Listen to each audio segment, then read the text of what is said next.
Good afternoon, good morning. This is Julie Cohen, CEO of Work Life Leader. Welcome to Work Life Leader Live. I'm excited you're here today.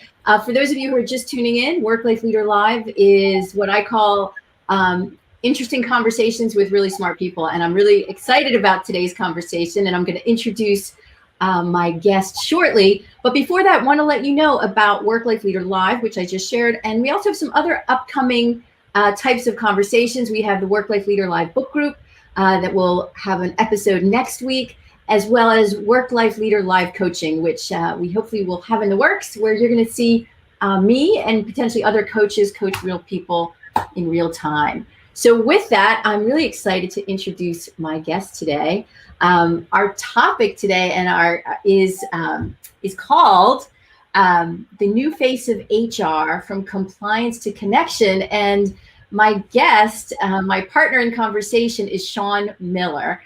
Shawn is the Chief Human Resources Officer at Boise State University, as well as the founder of Best Day HR. So hello, Shawn. Julie, thanks for inviting me. Good to be here. Yeah, I'm thrilled you're here. Yeah. And obviously, with all transparency, Shawn and I had a conversation before, and I'm really excited about this talk because our conversation was just going in so many interesting directions, and I know it's gonna do that also. But before we dive in, and I'm going to introduce you more formally, I want to welcome people who are watching us live today. Today is Tuesday. Let me look at my calendar. March 9th. It's 12 p.m. Eastern. It's 10 a.m. Mountain, where Shawn is. If you're watching live, please say hello. Use the hashtag live so we know you're watching and we can say hello. Because to make this most interesting, we're going to be coming to you to ask questions, to share your expertise and your insight as we dive into what I think is going to be a really great conversation. So let me introduce Shawn. So Shawn, I have to say, you had the most flexible, fluid, and modest bio. So I'm going to share it, but I might want you to riff a bit on your experience, because this doesn't share the depth and breadth. But Shawn Miller started his career practicing employment and traditional labor law. So he has a law degree. And afterwards, he went in-house into the human resources field and has been the HR director, kind of the head honcho, the HR head honcho in 3 organizations. As well, besides doing that, he's also started an HR software company called Best Day. Yep, that's right? Best Day HR. Yep. And with you said 3 very talented partners. So I appreciate you sharing that. And can I share the fun fact you told me about the size of your family? Sure. Well, why don't you share? Because I was, managing one son is a challenge for me. So why don't you tell them about the size of your family? Yeah, no, we're very fortunate. I'm married to a saint, and we have 5 sons. So ages 32 to 16. Yeah. Yeah, that's a big family. So awesome. Well, so again, I want to welcome folks. If you're here, please let us know. Say hello. Tell us where you're from. And we're going to get started. So the conversation today, the title that we came up with was the new face of HR, from compliance to connection.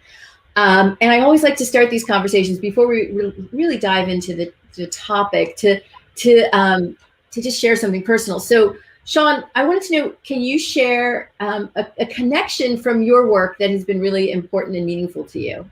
Yeah. So a few years ago, out of the blue, one of my sons, who was 11 at the time, asked me what I did. And this is one of the first times that any of them ever asked. So I kind of stumbled around and said, well, I write policies, which he had no idea what that meant. And then I said, well, I help people find jobs. And I could see he was getting quite bored. And then I said, well, when people make mistakes at work, sometimes we invite them to find a new career. And he had no idea what I meant. So he walked off and started playing. And I realized, geez, what do I do for a living? So I went on a little working tour at the city. And so I took a few days, and one day I went to the zoo and I cleaned up zebra poop. And another day I fixed sprinklers. I went to the wastewater plant. But the most meaningful experience, and in answer to your question, Julie, is I went to the airport and I cleaned toilets and cleaned the floors for the day. And they partnered me with this amazing woman named Milka. And Milka had come from Bosnia when there was a lot of strife there. And she was such an amazing person. She had really been through some hard things, but every time she met a customer or an employee, she would leave them with life is perfect. And she had this view that life really was this beautiful gift, and it grounded me again and connected me to what we do in the people operations of an organization, and really changed kind of a direction of what I wanted to do in this profession. Wow, that's a beautiful and very deep and meaningful experience. Mm-hmm. Wow, thank you for sharing that. Yeah. I'm going to share one of mine in a second, but before I do, I want to see if anyone watching, we'd love to hear from you a connection at work that has had meaning, in your life, in your career. We want to get a pulse of what's important, in your day-to-day work. So the connection that comes up for me is actually probably some of my first connections as a professional. So it was 1990, and it was in my first job. It was probably in the first day or two of work. Obviously, the first day of work, I met my boss, who, to this day, I joke with her because we're still friends 30 years later, that she kind of helped me move into my own business because I had my best boss first. And so, not that my other bosses didn't have, valuable things. If any of my former bosses are watching, love you guys. But, and I also met on that same day a bunch of colleagues from that first position. And I'm still friends with multiple colleagues from that first job. And some of them have become, lifelong colleagues, professional partners, and very deep friends, including, the godparents of my son. And so, that I always wonder what made those relationships so special. I mean, I still have other relationships with, other people I've worked with in formal working arrangements, but as a very young professional, learning and seeking, connections right out of college, those have been obviously they have been the most kind of life-lasting and career-lasting connections that Nice. Yeah. And I see we have an answer. Let's see. Oh, okay. Someone's asking a question about how things have changed. Thanks, Yuzhang. I see Yuzhang has asked a question that I think we'll try to get to a little later, but it's how has COVID changed traditional practices in talent retention and acquisition? What are some new practices and norms? So Yuzhang, thank you for asking that. I'm not sure we're going to get to that, but I think we're going to probably on tangent, we're going to get onto COVID and connection and workplace. So stay tuned. I will weave that back in. But again, anyone else watching, let's please share any kind of connections that have been really meaningful at work. And now we're going to go into some of the meat of what we're talking about today. So, one of the first question I want to talk about is, what do you see as the role in HR in organizations? And I want to preface that with something we just talked about right before we went live.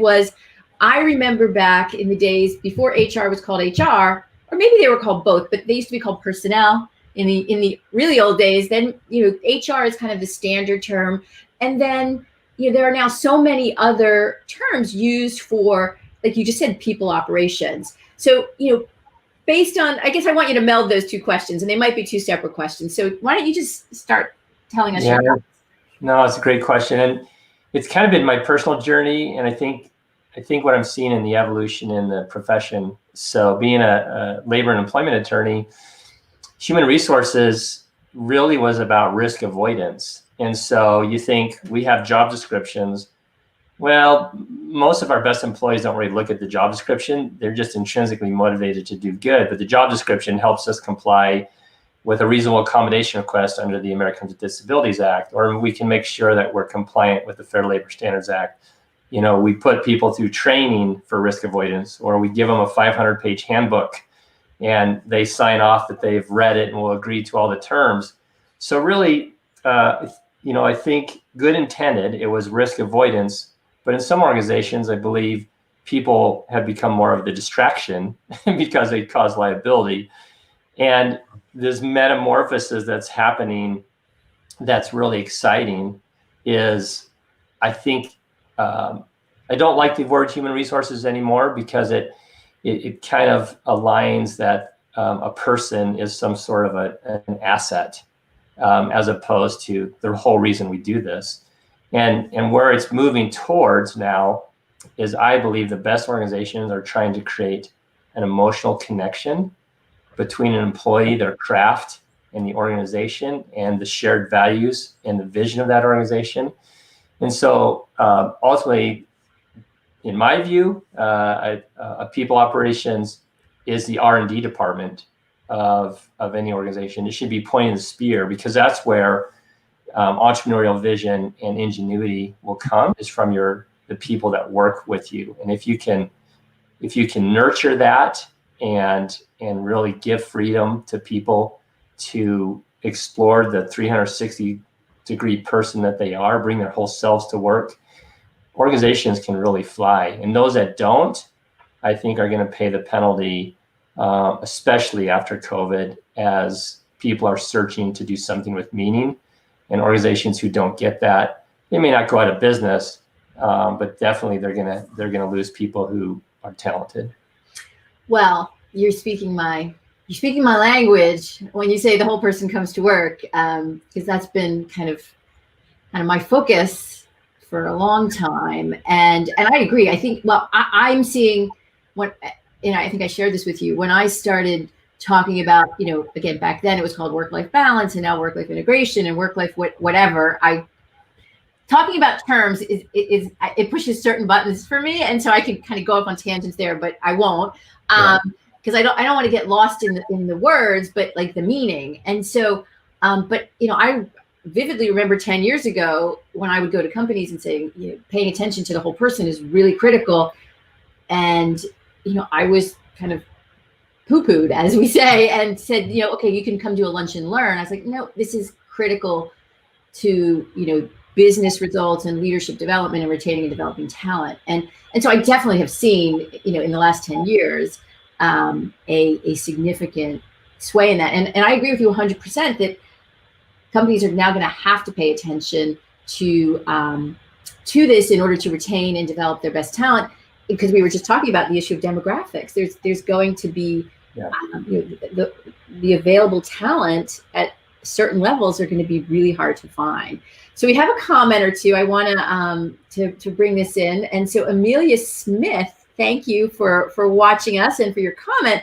She just shared, it was easiest for organizations to first optimize for processes and technology to drive innovation and be competitive. And then her follow-up comment is, now HR is to optimize the most powerful and complex asset, people, which you're shaking your head and nodding, Shawn. Yeah, Amelia is obviously in the heart of it. It's easy to optimize processes and procedures, right? Or to have a strategic plan, because it's this one-dimensional thing. Although I'd have to say that implementation of large HRIS systems is super hard.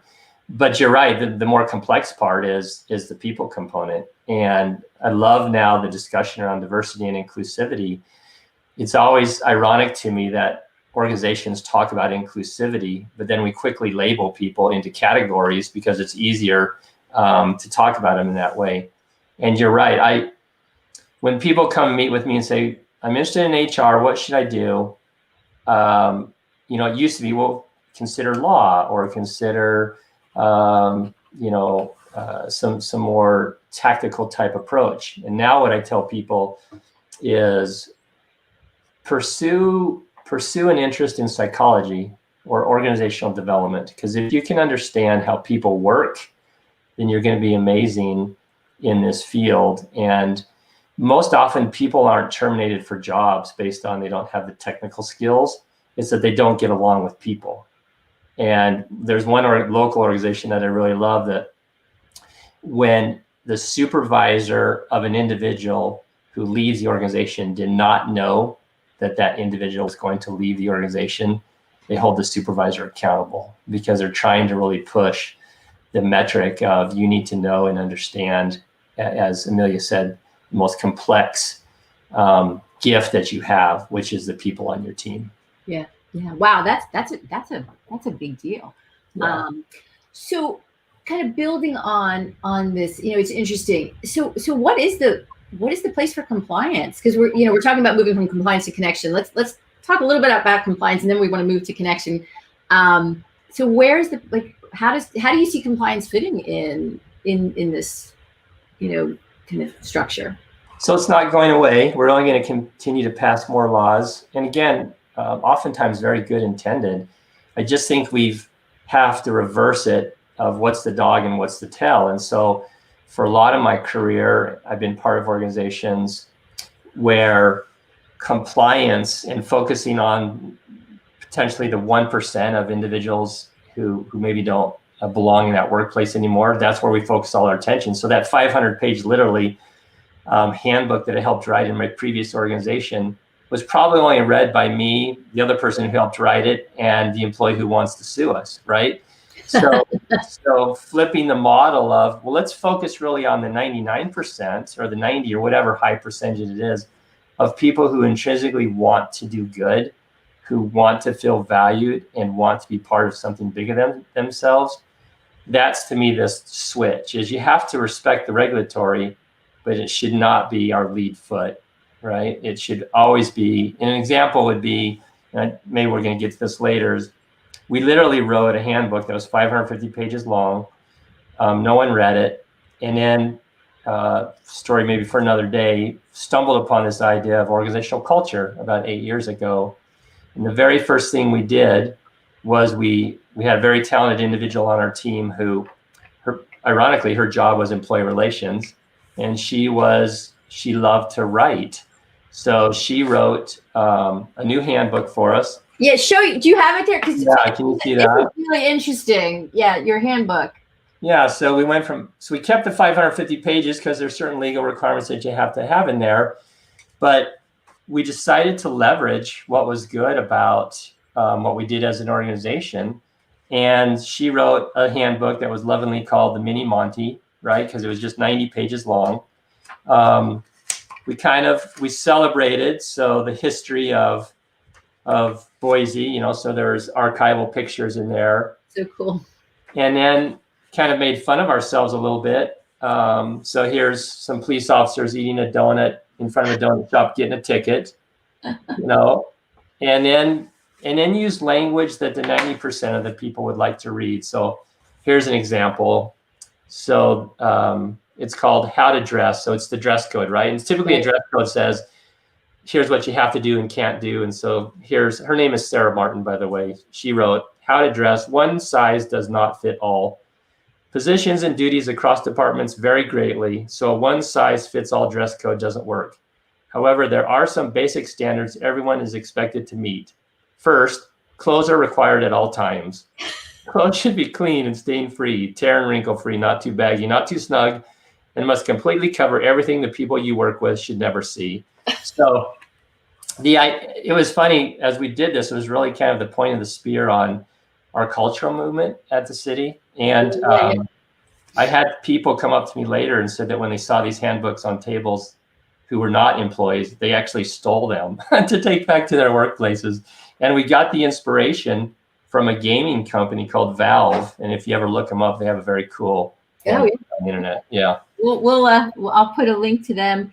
And is that employee handbook? Is that online? I will find out. It says I've been gone for 3 years, but we'll get you a link. Yeah, I'd love to share that with folks because it is really cool. It's interesting. There's so much you said there that's interesting. So before I comment, I want to reintroduce our conversation and invite people who are watching to share comments. So I'm talking with Shawn Miller, who is the CHRO at Boise State University and also founder of Best Day HR. And we're talking about the new face of HR, from compliance to connection. And we're just having this conversation. Shawn was just sharing about the issue of, handbooks, all the rules. And so I'm curious, anyone who's watching, curious your thoughts on, I know a bunch of people who said they were who were going to watch were in an HR function. And so would love to hear your thoughts on your employee handbook, what you're doing, how you're changing it, your relationship with compliance, your organization's culture and how culture and compliance connect, and then this concept of moving to connection. There's so many things you said that were important, but the thing that struck me, actually, when you were discussing the dress code, was this not, one size does not fit all. I actually take that concept further. And I think that needs to be basically applied to just about everything when you're paying attention to people. I take that very much from a leadership development standpoint and a training standpoint. You might even have the same people in the training room, sitting there for, difficult conversations or, performance, how to do a performance, management, how to do our performance management process. And each person in that training room is going to have a different need. And so I always look at how do we take that one size does not fit all, and customize as much as possible to the individual. And to me, part of that comes from having conversations. So let's look at that. How do we move to a more connection-based HR organization? Yeah, I want to pick up off something you just said, which I think is super important, Julie. So an example would be performance appraisals. And early in my career, with a group of people, I helped create something called GACR, which someone later said, it sounds like a cat throwing up a hairball. It stood for goal achievement and competency review. And the idea was you'd give employees goals, and then on an annual basis with feedback, you would rate them. And I was a big proponent of that. And I've now repented because I realized to take this person who comes to work with their flaws, with their strengths, with their stresses, and on some sort of a semi-annual or annual basis, boil them down into a 1 to 5 rating. It's just a fool's errand. And so I was very fortunate to work for a leader by the name of Jade Riley. And I came to him one day and said, hey, do you mind if we use a design sprint methodology and blow up the performance appraisal system? And fortunately, he said yes. And so with a group of very fun people, we spent a week in a room using the book's called How to Solve Big Problems in 5 Days by Jake Knapp. And we used a design sprint methodology, blew up the performance appraisal model. And what we ended up with was a model to how to really focus on individuals to help them be leaders, which is why I love what you do. And the focus is coaching, conversation, career path, career trajectory, and accepting people for where they're at. Now, obviously, there's some base standards where you have to do certain things to get the job done. But when we realized that when we walked away from kind of traditional behavior competencies and allowed people to fill in those lines themselves and just create a shared fate for them to run to, they were way more creative as opposed to trying to shoehorn them into some sort of a box. And so I'm no longer a believer in performance appraisals, but I am a big believer in, it's kind of like if I had to stack rank my sons, which we used to do, right, where I came from. It sounds ludicrous, but that's what we do sometimes in employment situations, and I no longer believe that it's effective. Yeah, well, I think I mentioned to you, I used to work in HR in management consulting, and that was how, in the old days, and my guess is they don't do that anymore, but I was in rooms where, we ranked people, and the 10%, we had to figure out who that 10% bottom was, because the term we used, they had to get counseled out. Yeah. And then, the competition and the anxiety, that's probably one of the reasons, I left that role and started my own business. Actually, I more went towards the coaching conversation and the power of that. But, that never sat well with me, that, I was in a room of a lot of people who were making decisions for, people that weren't in the room, and they weren't able to, advocate for themselves. Yeah, and to, quantify their performance. So, so here's another comment. This is in response to your dress code. So, Santosh, thank you for sharing this. One-page dress code, dress for your day. Again, focusing on the 90% who know what is professional best judgment. And I think that's a really, that's a huge gift you give to your talent. You give to your employees, that you trust them. And, I always apply it to kids. When you start trusting your children, that's how they grow and develop. So, thoughts on Santosh's dress code? That's it, right? I mean, we treat people like adults in other venues, and then when they come to work, suddenly we're focusing on that 1% who maybe just don't belong at that workplace anymore. So, simpler the better. No one reads the 550 pages anyway, and I know people. If you think of your best employees, most productive, high emotional intelligence, they're going to continue to be so, and even more so when they're not micromanaged and told what they should be wearing to work or what they should be doing in their personal life. So, although in coming into this room, my wife said, "Are you really wearing that shirt?" I'm like, "What's wrong with it?" So, the shirt's lovely. It's lovely, and I thank your wife for her concern. And I think we can all say we like Shawn's shirt. So, what do you think this? So, how does this? So, from an HR standpoint, how does this? How do you think this changes the makeup of an HR division or an HR department? If we are moving from compliance to connection, are there new divisions? Are there new titles? Or are you going to have fewer of certain types of employees?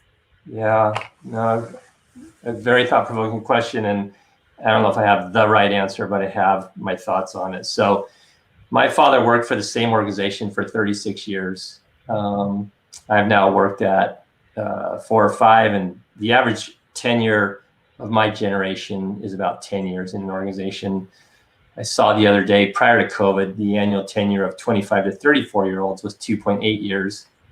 And 40% of my youngest 2 sons' generation, I saw one survey where 40% believe they're going to be entrepreneurs, which is a serious threat for organizations that need people, which is most, right?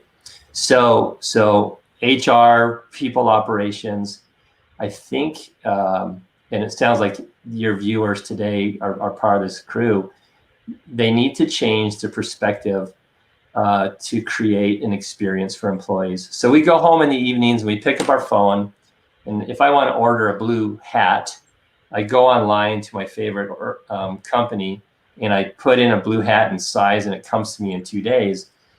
So about 2 years ago in our department, we realized we were not acting that way. We organized ourselves around our disciplines as opposed to what the customer wanted. So we have employee relations, organizational development, pay and benefits, and we are trying to reconfigure to make it more effective. And we collectively had an epiphany of, wait a minute, why don't we focus on the customer and the 3 experiences that all employees have, which is a welcome experience, a growth experience, and a farewell experience. And so we changed our model. So we now have a welcome, growth, and farewell team. And the welcome team is responsible for everything from recruitment to onboarding.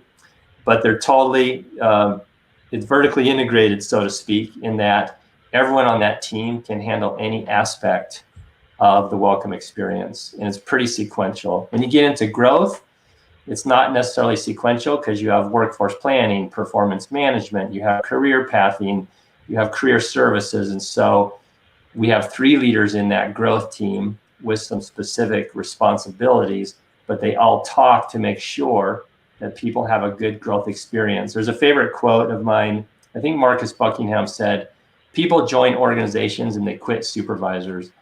Right? You have that book. You know me, I got a book. Here it is. That's where it was.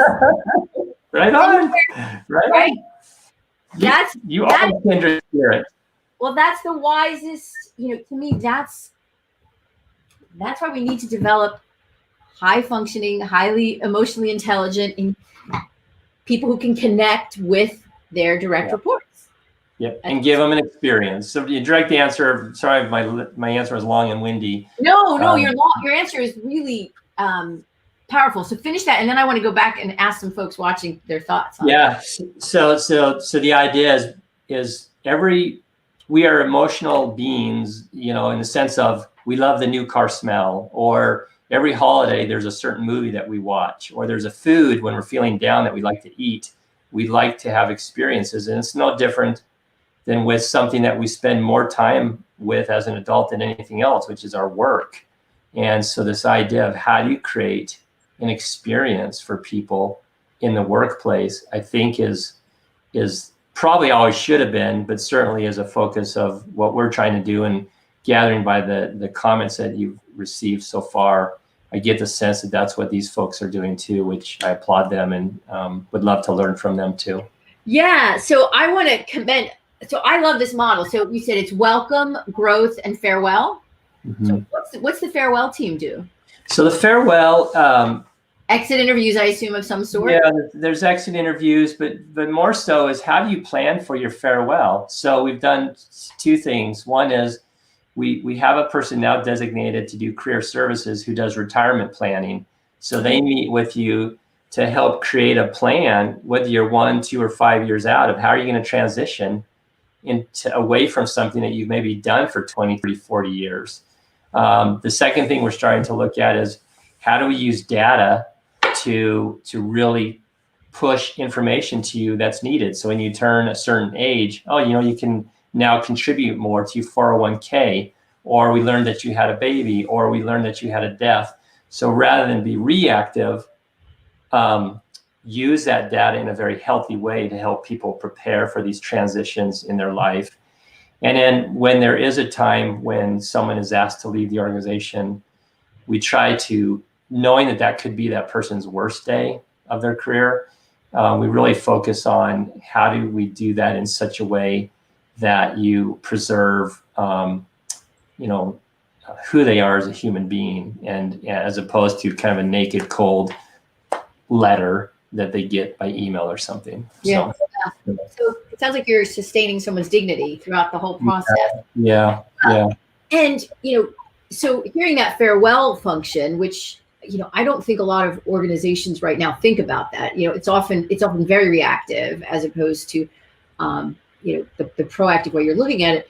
Again, building on what we were talking about before we went live, is that, that farewell is going to have to evolve. Because saying goodbye to someone who has 30 years experience and, they're 55 or 60 and they say, oh, yeah, I want to leave, you may not want them to leave. So it might be, instead of farewell, it might be, how do I just ramp down a bit so I can keep using my organizational knowledge while building another part of my life that, is more meaningful to me at this phase of, at this next phase of my life. And so that to me really is exciting. So I want to pause, reintroduce you.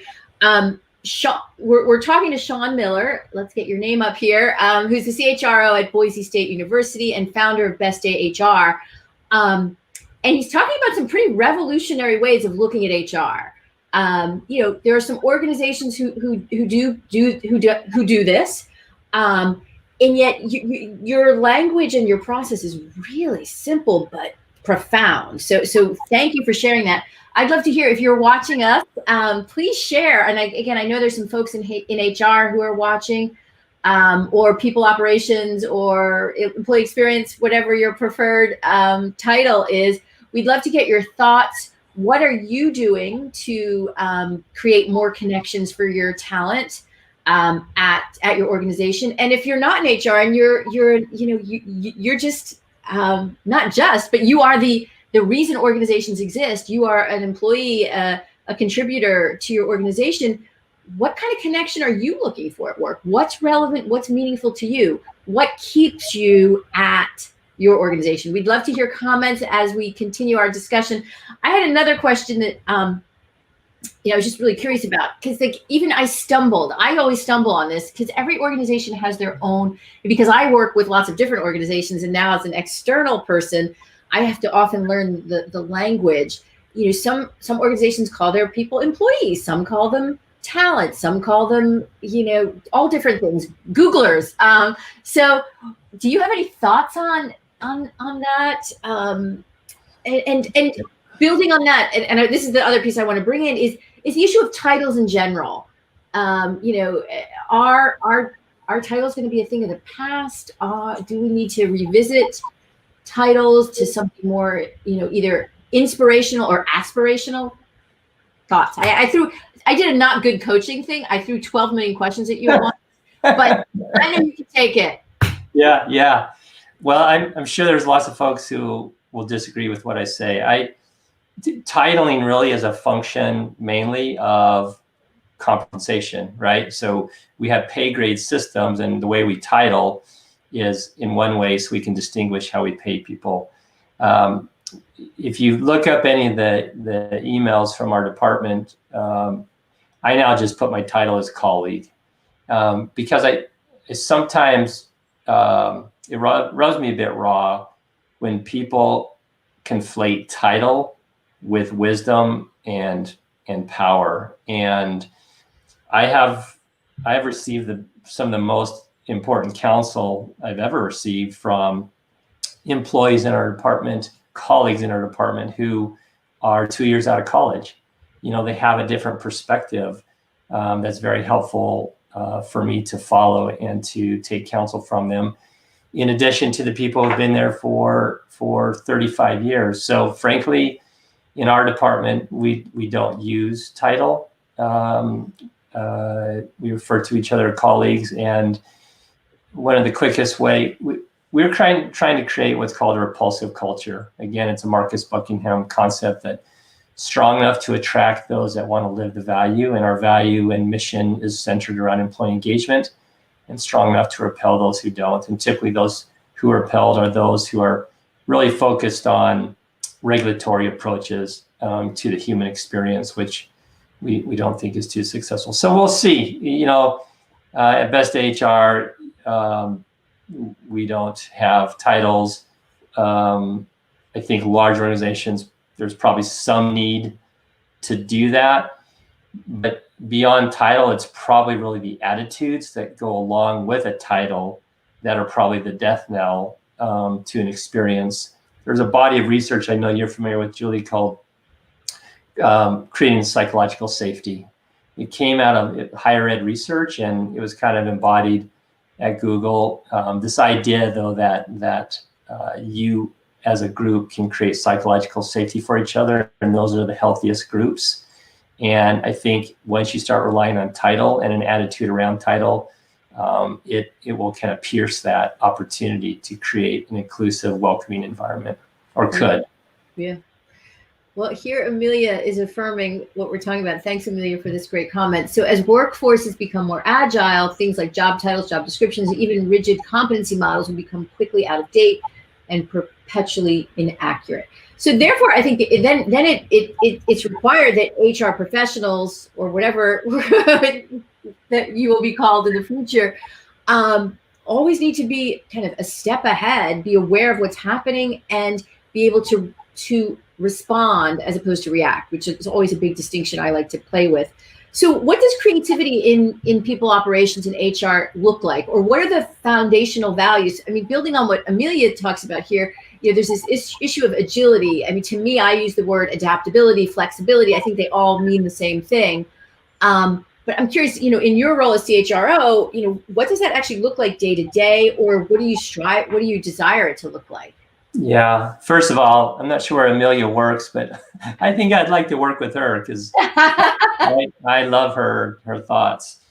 Yeah. So just think of Toby from The Office or Catbird, the evil HR director. This is a super fun time in this profession because we can disrupt it. And it sounds like Amelia and others who have commented are disrupting the model. And it's back to, we need to help organizations see the profession differently. And part of that is how organizations see the people that work in those organizations differently. So I have a very talented woman on our team who is helping us work through an agile HR model.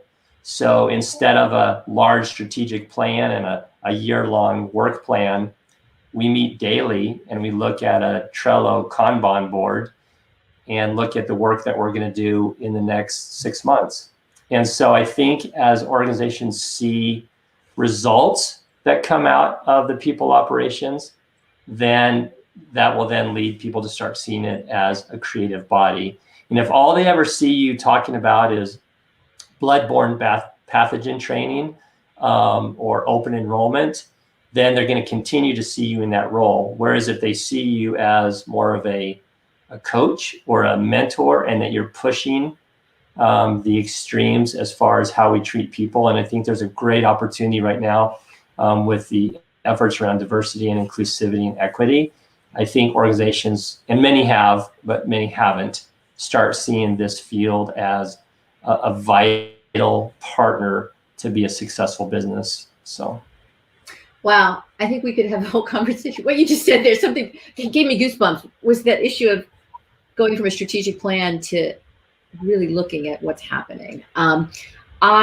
I've been involved in organizations where we've done many strategic plans, and I think I don't even remember that. The cliche, is it like the forest and the trees? Like sometimes you have this great strategic plan, but if you're not paying attention to what's happening with kind of the people who you want to implement the plan, I get a little flummoxed with some strategic planning processes for a variety of reasons. But not saying they're not good, but I sometimes think they don't pay attention to what might be really important, what needs to be right here. So yeah. There's a good quote that you think it was Peter Drucker that says, "Culture eats strategy for breakfast," right? And so I think that I heard the other day a maybe more modern version of that is culture meets strategy, right? You really need the two to be hand in hand going forward. But again, if you capture the hearts and souls of the people that you work with, that's going to take you far beyond any strategic plan. And the way you do that, I believe, is through an authentic vision and lived values that are true to that organization, that resonate with people. So yeah, and balancing that kind of, like, I like what you talked about, that propulsion, is that not everyone's going to fit in, every organization that has these values. And how do you let people be individual within an organization? And to me, that's the magic. That's the dance, is like letting people grow on their terms within, the business. I mean, we never want to, the organization is there for, a function, and there are defined results. It's like, how do you let the humanity grow within the organization, which is, I think, exactly what we've been talking about. So before I always like to end, as we wrap up, I'm going to tell you the question, and then I'm going to see if people have comments and questions before we go. But I always like to end up with kind of final thoughts, big rocks. Like, what is your, as we talk about this connection, because I agree, some organizations, by nature of their work, will be, compliance based, because that's who they are, and they have to be. And even the most compliance based organizations are likely going to have to loosen something if the people and the talent is going to develop the way that it will need to. But assuming we're all moving to that connection, I want to know what you think are the one or two big, rocks, the big important things people want to take away. But before I do that, before I turn it over to you for your final thoughts, I just want anyone who's watching live, it is Tuesday afternoon, East Coast, and it's March 9th. So if you're watching live, we'd love to hear any final comments that you have about the new face of HR from compliance to connection before we wrap up. But Shawn, I'm going to now turn it over to you. So what do you think are the couple big things that we should keep in mind as we're moving in this direction? HR as a profession and or organizations in general. Yeah. So I think the old HR is dead. I think now people operations, people focus is the present and the future, and it's very exciting. I have a favorite quote. David Brooks, who wrote The Road to Character, and is a columnist, is someone I read pretty regularly. And he said, many of our society's great problems flow from people not feeling seen and known. There is a core trait that we all have to get better at, and that is the trait of seeing each other deeply and being deeply seen. And I think that is the essence of what this profession can do, is help organizations truly see people, to help colleagues see each other, and in some cases, helping those individuals see themselves. What are their core values, and do those align with the core values of the organization? And when those things aren't in alignment, that's when I find people who hate their jobs. Yeah. When those things are in alignment, then it's a wonderful day to wake up to and go to work. So I think it's just how we help people see each other for who they truly are, and then respecting and appreciating that. Yeah. So in the to role modeling my belief of showing up where people are, I did ask you kind of for final thoughts, but we got a great question in, and so I need to put it on the table. So that'll be our last comment. So Tony Rose just asked a great question. Any thoughts on conveying an organization's commitment to diversity, equity, and inclusion, in this context? So do you have? I know you've talked about DE&I. Or DEI&B, whatever. I don't know. Every organization has their own language around that. But just briefly, any thoughts on that before we wrap up? Yeah, it's such a critical exploration, and a few things. One is, like all things that are important in an organization, you need to see it lived by the leadership of the organization. And so, can people see themselves in the leadership in the organization? If not, that should be something that's pursued. Holding people accountable and celebrating when it's actually experienced in that organization is critical. And we've created what we call a people strategy, where we measure 9 different attributes that drive an engaged workplace. And one of those is around diversity, equity, inclusion. So having that before employees, do you pay people fairly and equitably based on gender and other diverse factors? Do you promote individuals based upon those characteristics? So you can have the trainer come in, you can have the discussion, but until the individuals, the colleagues of that organization really see that it's meaningful, they're not going to necessarily buy into it or stay there. And I see people making those decisions today of which organization they'll join or not join based upon diversity, equity, and inclusion, which I think is amazing. Yeah, for sure. That's great. So before we wrap up, I want to turn the one final kind of focus on you. So 2 things. Tell people who are watching how they can reach you if you want to hear from them, and then can you just tell us a little bit about Best Day HR? Yeah, I appreciate it. Yeah. Well, if anyone after hearing this actually wants to contact me, I'd be surprised. But no. LinkedIn is always a great resource. About 11 years ago, we started Best Day HR with this desire to really help small and mid-sized organizations create an employee experience. And so we've built software and building software around the whole talent lifecycle. So from applicant tracking to the exit strategy. And the foundation of the full tool is really around the growth experience, and has recognition components, performance management components. But the desire was to put sophisticated but simple tools into hands of organizations who historically have not been able to afford them. And frankly, I get the best of both worlds. I get to work at Boise State during the day, and then in the evenings, spend my time with these 3 other individuals who are full-time Best Day, helping create something that will help, hopefully, organizations throughout the United States. Wow, so that's awesome. Well, we'll put a link to Best Day HR in the comments on LinkedIn. Well, it was a pleasure. I learned new things. I mean, we chatted before, but I've learned new things that I want to explore. So hopefully you'll join me again in before the end of the year. So let's give that. How about before the end of 2021? Because there's so much to that you can share, and I'm sure many people will want to get in touch with you. And so I'll be sure to put info in the comments about you. But Shawn, thank you so much. You Thanks, Julie. You kind of got my the gears going in my head. So I'm looking forward to continuing dialogue. And thank you everyone who's watched. We appreciate this very robust set of comments, and we'll look forward to seeing you again on Work Life Leader Live. Next week, we're going to be doing the Work Life Leader Live book group, where we'll be talking about, it's in my pile over there, I pull it out, but the 100-Year Life, which is the book we're going to be talking about. So thank you all, and we'll see you next time. Take good care. Thanks. Bye.